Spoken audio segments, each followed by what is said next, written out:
we're going to start, as you can see, this is PARZachCrago, Executive Director of the South Dakota Democratic Party. And I think what we'll do is we'll just have you, go ahead and make your opening statement, whatever you like, and then we'll turn it over to these guys to ask you some questions, and they'll write a story about it. So, guys, go ahead, Zach, and then you guys get ready with your questions. Yeah, thank you all for being here. Thank you all for inviting me to speak in front of your class today. My name is PARZachCrago. I'm the Executive Director with the South Dakota Democratic Party. And I'm here because, of course, among a number of other things, we have a very exciting U.S. Senate race that is generating not only a lot of local media coverage and good investigative journalism, but a lot of national attention as well. Of course, you have a Republican candidate, former Governor Mike Rounds, who was largely expected to just be coronated in this race. Right? There wasn't supposed to be much of a campaign. And you had one Democrat, Rick Weiland, and two independents, former Republican U.S. Senator Larry Pressler, and the conservative independent, head of the South Dakota Tea Party movement, Gordon Howie, running as an independent as well. The four-way race made this of some interest even before Mike Rounds got ensnarled in the EB-5 citizenship for sale scandal. But of course, it's the scandal that ultimately brought this race into national attention.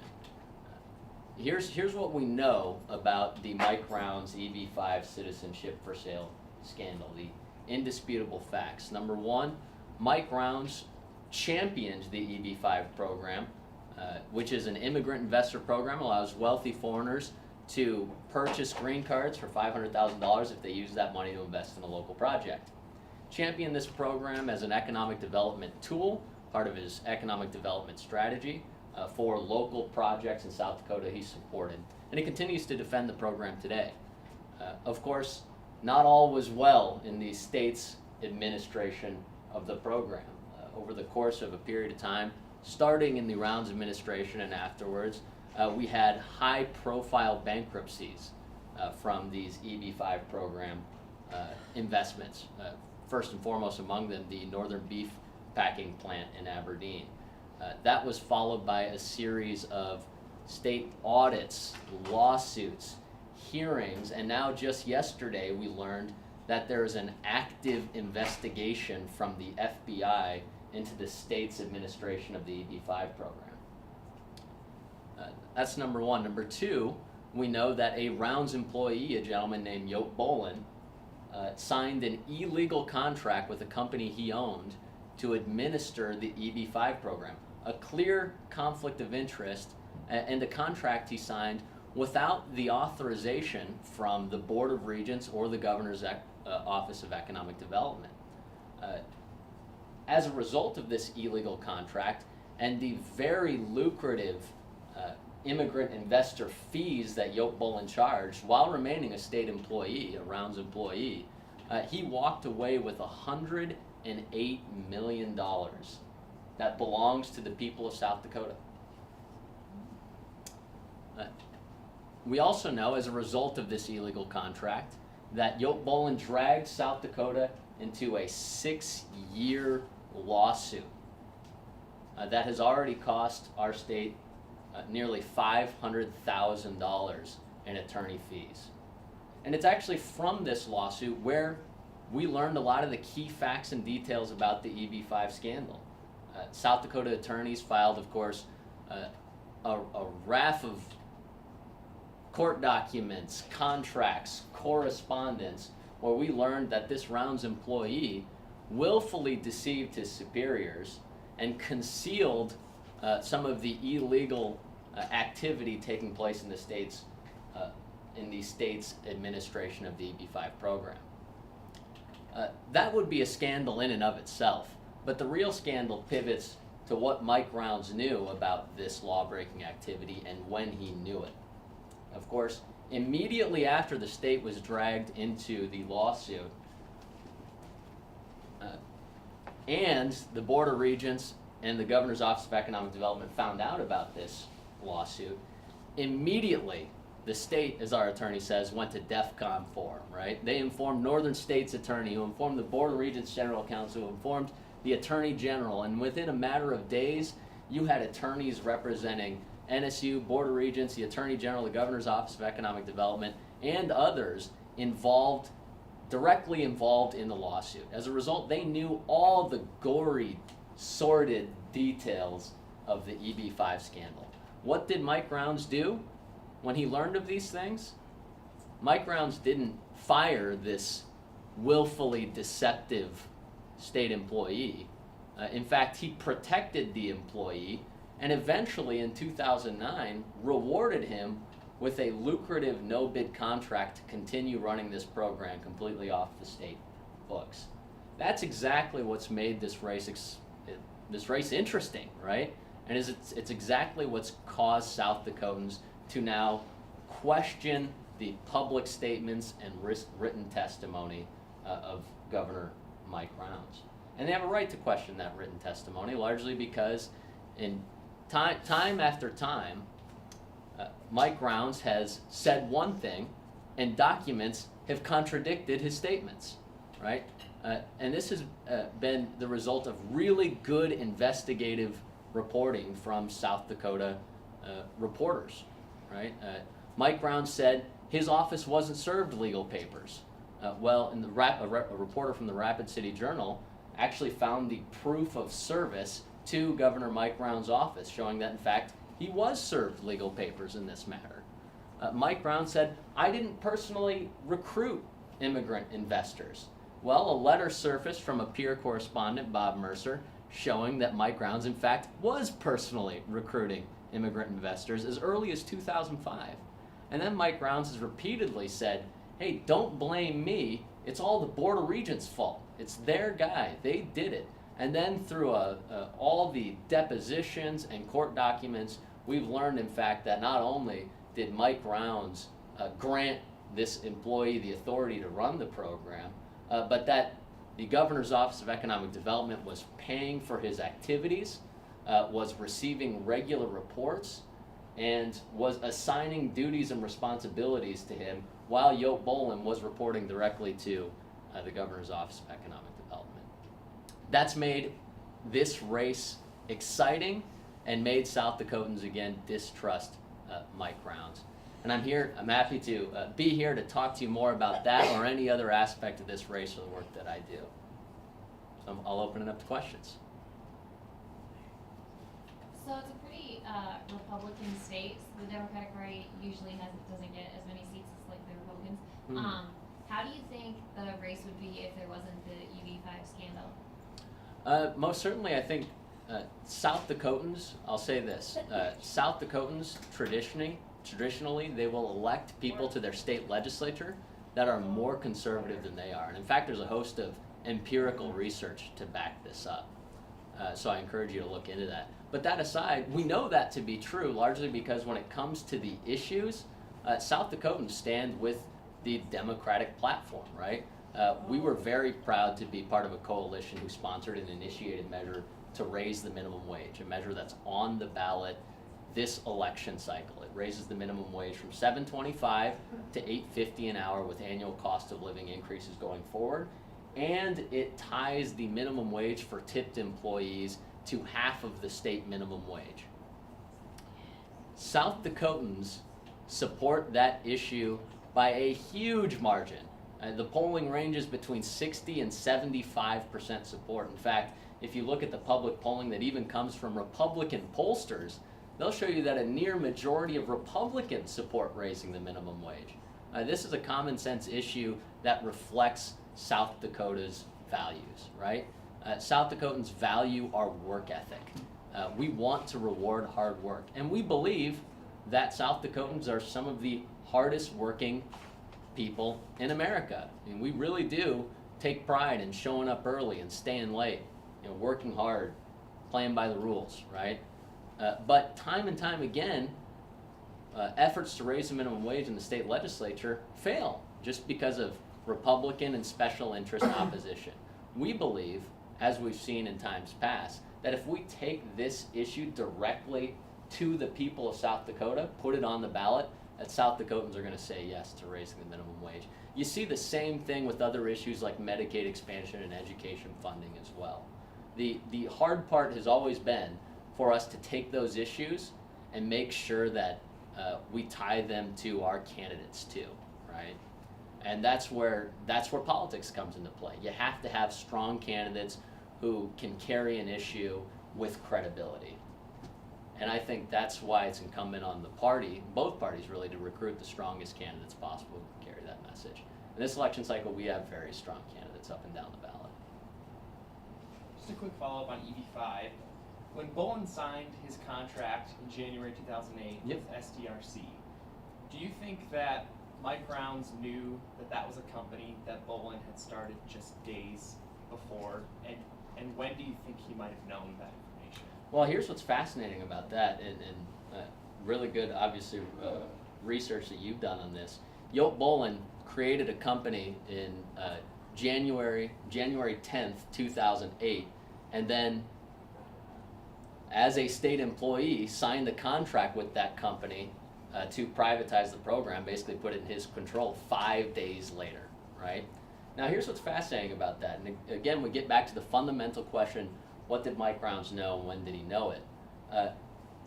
In official reports to the feds, right, to the United States Citizenship and Immigration Services, in November of 2007, Yote Bolin and the Governor's Office of Economic Development laid out their plans to privatize this program to SDRC Inc. before the company was even created, right? Now, it doesn't take, a logical leap to consider who the heck did Mike Rounds think was going to run this company, right? He said in reports, and he said in publicly, we didn't want to go through an interview process for this. Yote Bolin was our guy. He was doing good work. We just wanted to let him continue to do that work.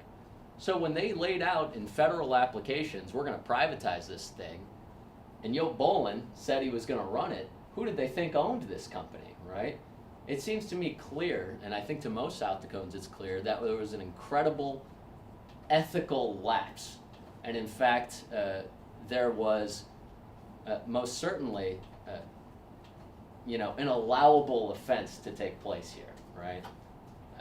These folks knew who was going to run the program, and they just let it happen.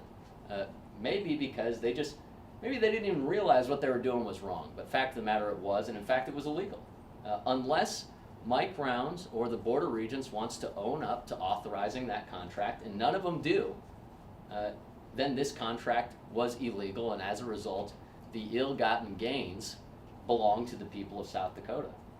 And that's, I think, of course, will be a closing argument in the EB5 scandal through the final 2 weeks of the campaign here. So what do you think the result of the investigation should be? Should someone be in jail over this? I mean, illegal activity certainly took place. Should somebody be held responsible for it? I think most certainly the system of justice should be pursued to whatever end, whether that's fines or disqualification from office or jail. And to a certain extent, you have to let that system work. As I said earlier, we know now that there remains an active investigation from the FBI into what I presume is criminal activity taking place in the EB5 program here in South Dakota. We also know that the Attorney General has said two different, somewhat conflicting things when it comes to the EB5 program. He said, our investigation is over, and we don't have enough to pin anything on anyone. But then, of course, he said that maybe 6 months ago. I don't know the exact timeline. But now that the issue is heating up, he said, well, I haven't foregone, prosecuting anyone in this thing. The South Dakota Democratic Party, a long time ago, late last year, in fact, we called for a special prosecutor in this case for one clear reason. Attorney General Marty Jackley has a clear conflict of interest. And that goes back to how Marty Jackley got his job as Attorney General. Back in 2009, then Attorney General Larry Long accepted a federal judicial position, And Mike Rounds, then Governor Mike Rounds, appointed Marty Jackley to his position as Attorney General. So, stands to reason that Marty Jackley owes his job to then Governor Mike Rounds. Just on its face, it would lead you to believe that Marty Jackley should recuse himself from any sort of investigation that potentially involves his political patron, the guy who gave him his job. Marty Jackley has refused to do that. We don't think that's a fair pursuit of justice on the state level.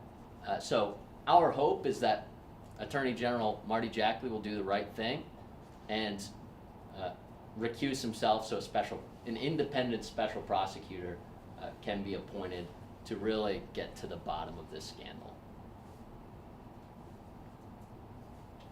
So considering all that's taking place right now with Mike Rounds and Republicans and scandal going on, what's your outlook for the Democratic Party in this election that's coming up? Sure.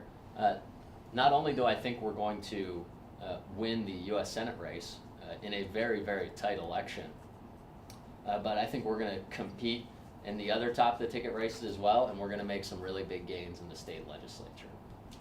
And that's obviously important because so many issues are decided in our state capitals.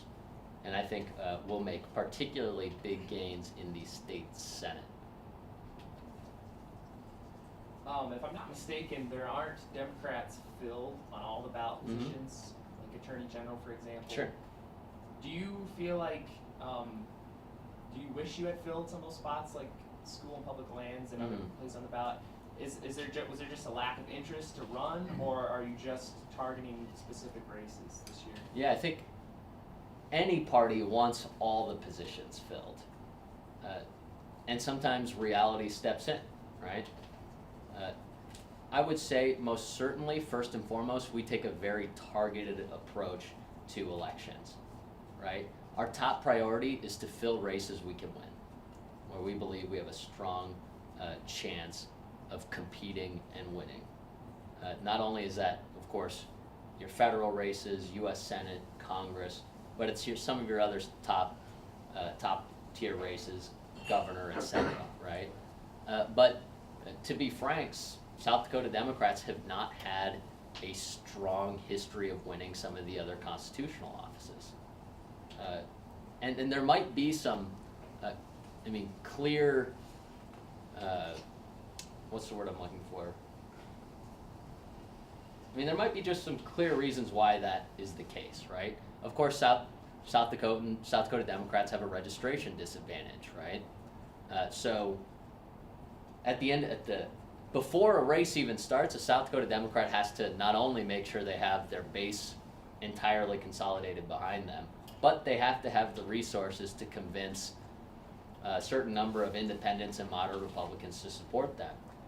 And sometimes, especially when you have other top tier races that are just taking all the oxygen and attention out of the room, it's hard to break out if you're a mid-tier statewide candidate. If you're running for school and public lands, or if you're running for treasurer or something like that, how do you generate the kind of attention you need to get moderate Republicans and independents to support you, right? Because at the end of the day, a lot of folks will just go into the ballot box and say, I'm voting R, I'm voting D, and that's it. So we look at the races we can win first and foremost, and we try to put all our resources there. Well, there's, we're talking about how this was supposed to just be a landslide, Brown was supposed to win and stuff, and now it's looking like it might be neck and neck. Are there other elections going on around the state of South Dakota that you guys are targeting for the fact of, well, hey, this guy's going for this, position. He works directly with Mike Rounds. How do we know that this guy isn't going to do the exact same thing he did, blah, blah, blah? And how do you think that this scandal is going to reflect on Other the races. 85, on the other races? Has there been any traction with that?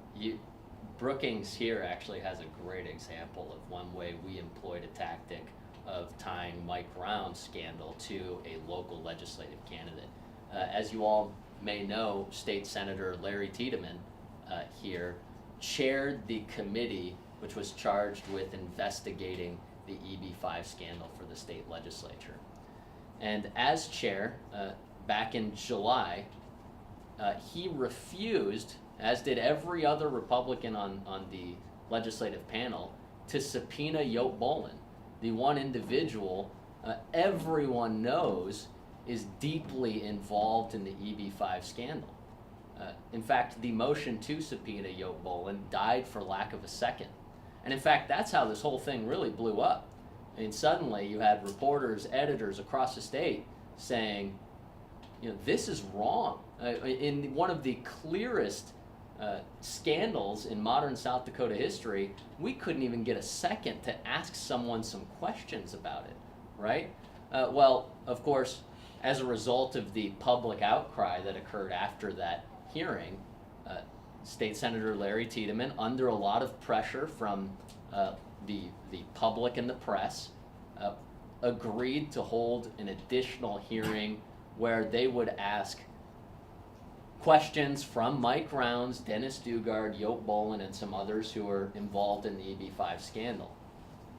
Of course, he gave them a lot of leeway, didn't say, much like you would in a real hearing, we're going to bring you in, we're going to talk face to face, because I want to make sure if you give an answer that you're trying to weasel out of, I can rebut, I can follow up, right?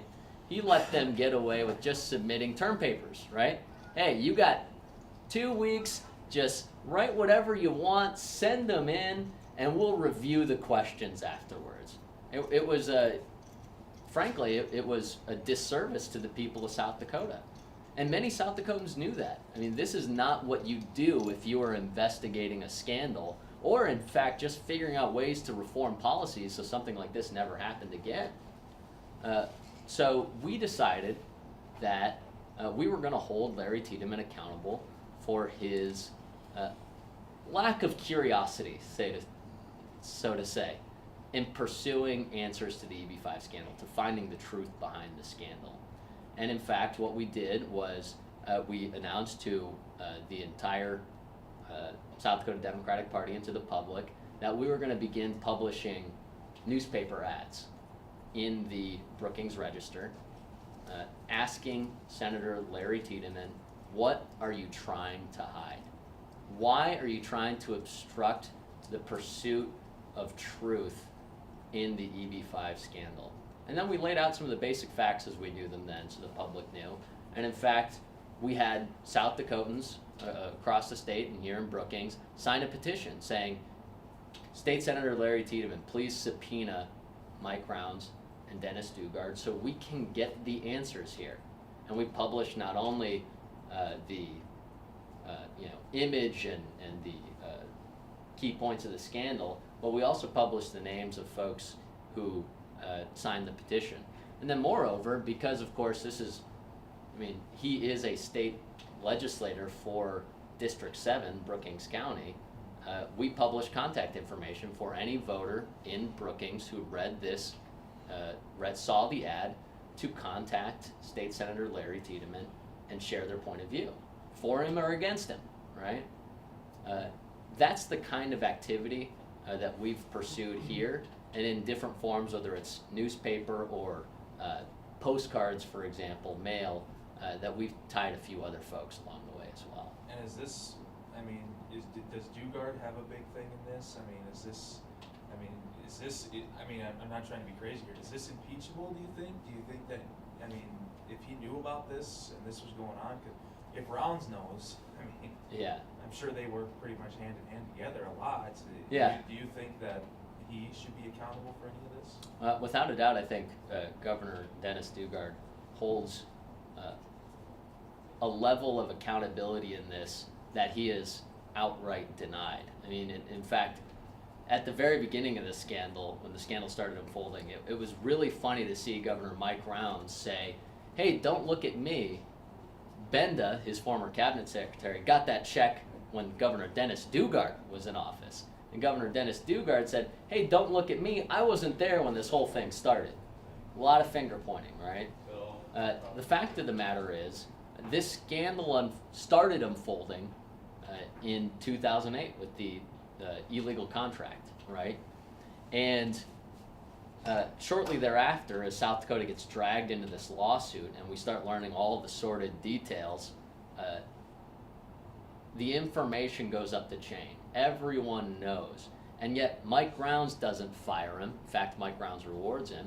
And in fact, Governor Dennis Dugard keeps the contract with Yote Bolin and SDRC Inc. to manage the EB-5 program. And here's what's crazy. They do that knowing full well exactly all the illegal and conflicted activity taking place. But here's where it gets even more messed up. The feds start getting involved in April of 2013. In fact, the feds serve grand jury subpoenas against the state. April 2013. And even though at that point the governor himself knows the feds are looking into potential illegal activity in the EB-5 program, Dennis Dugard doesn't even cut off the contract with Yote Bolin until September of 2013. They know everything that had gone wrong starting in 2008. They start getting the feds sniffing into their activities because of potentially serious illegal activity, and Governor Dennis Dugard still doesn't do a thing about it until 2013. Either he knows or he is willfully ignorant, right? And I don't believe he was willfully ignorant. And in fact, it would be a testament to his leadership if he wanted to be willfully ignorant of these things. Zach, follow-up question. Sure. You talked about tying other Republicans Yep. to this, and you specifically talked about Larry Tiedemann. Who's running against him, and is that working? Is that strategy that you have working? Sure. Overall, in that case. Absolutely. Running against State Senator Larry Tiedemann is a small business owner here in Brookings. His name is Jay Van Duke. Jay is a well-known contributing member of the community, actively involved in a host of nonprofits and associations, things of that nature. Has a wonderful daughter named Madison, who's, as I understand it, in the Brookings High School here.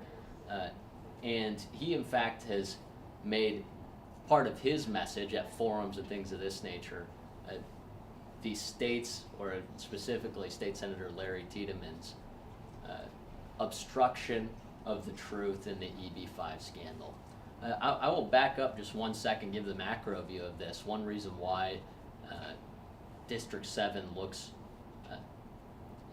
especially fruitful in the pursuit of tying the scandal to a candidate, and that's because Brookings County, District 7 in particular, is very much a swing legislative district, right? Unlike maybe districts West River, where a Democrat couldn't win running against Satan, you know what I mean?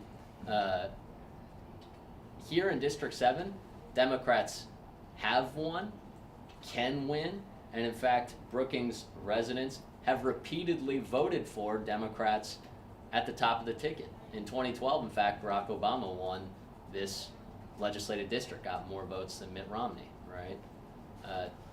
Tom Daschle, Tim Johnson, Stephanie, these folks repeatedly win this district. So we know if we have a strong candidate like Jay and a strong issue like the EB-5 scandal to tie to his opponent, State Senator Larry Tiedemann, we have an opportunity to basically capture those swing voters so that Jay wins by a margin approaching what Barack Obama won in 2012, for example.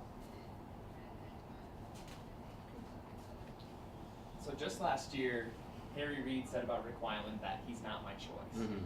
And National Democrats weren't really excited about his candidacy. Mm-hmm. Do you regret running Rick Weiland as your candidate? Do you feel like if you had Stephanie Herseth on the ballot or Brendan Johnson, that maybe you'd be pulling ahead of Mike Rounds at this point in time? I think Rick Weiland has obviously run one of the best campaigns in the country right now. Not only has he visited 311 towns, every single town in South Dakota, but he's done this, worked hard without national support. And in fact, as you all know now, he has proven to the National Democratic Party that his hard work has paid off.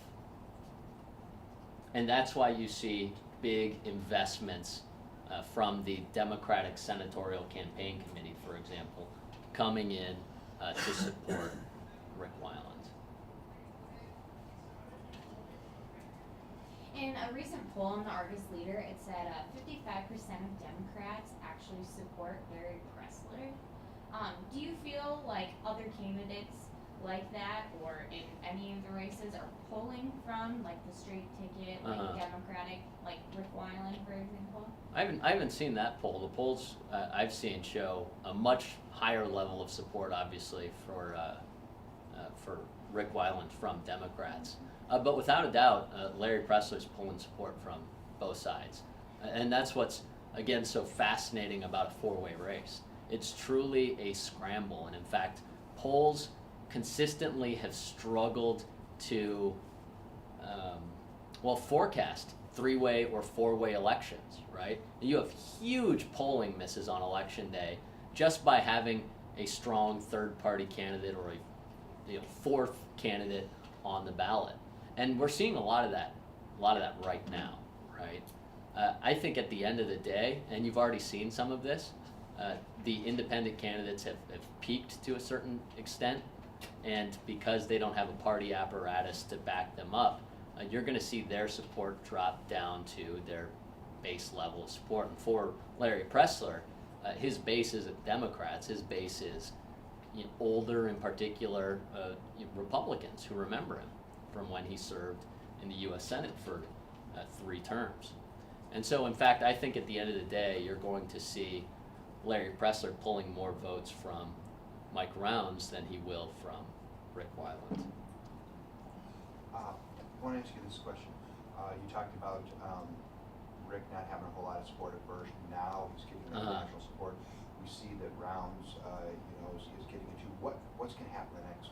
12 days? However, Yeah, 12 days. What do you think is going to happen with this race? What in terms of that kind of stuff, and anything else? Is there going to be a bombshell in the EB5? What do you think? So, without a doubt, you're not going to be able to watch TV without seeing a political ad from either Democrats or Republicans, or Democratic aligned groups or Republican aligned groups. So often, here's what's so funny about this, really. The Mike Rounds coronation was largely expected, both locally and nationally. And in fact, after Mike Rounds' numbers started falling from the EB5 scandal, and in fact reached a free fall about 10 days ago, maybe 14 days ago now, even then, after we started seeing some of the Democratic aligned groups jump into the race, the National Republican Party said, no, they're wrong, they're throwing their money away, this isn't a race that's going to develop for them. And in a matter of about 72 hours, they changed their tune pretty quickly. They went from saying Mike Rounds had a 20-point lead to Mike Rounds had a 12 to 13-point lead to just a few days ago, the executive director for the National Republican Senatorial Committee said it's a 6 to 7-point race. And of course, they followed that up with investments of their own. Not only a $1 million investment from the National Republican Party, but some other super PACs or C4s like the American Chemistry Council, who came in to back Mike Rounds up. Without a doubt, Mike Rounds' campaign was in free fall, and the National Republican Party had to bail him out. Rick Weiland's campaign was resurgent, in ascendance, and Democrats saw that nationally and decided we're going to build him up even more. That's why I think you're still going to see a flood of ads, most of them probably not positive spots for either candidate, and it's going to be a scramble, a real jump ball. And that's what I think it makes this race so exciting. So what are we gonna see particularly from Weiland in the next 12 days from his campaign? Sure, I think Rick is gonna continue his positive message, his populist message of taking our country back from the big money special interests who hold our democracy and our economy hostage. And he's going to continue what he's done, what's gotten him this far. I mean, just barnstorming the state, winning this election one handshake at a time. And I think that's a message that people have grasped onto at a time when people feel like their voice isn't being heard in government any longer. That the special interests are the ones who truly control our economy and our democracy. Rick Weiland is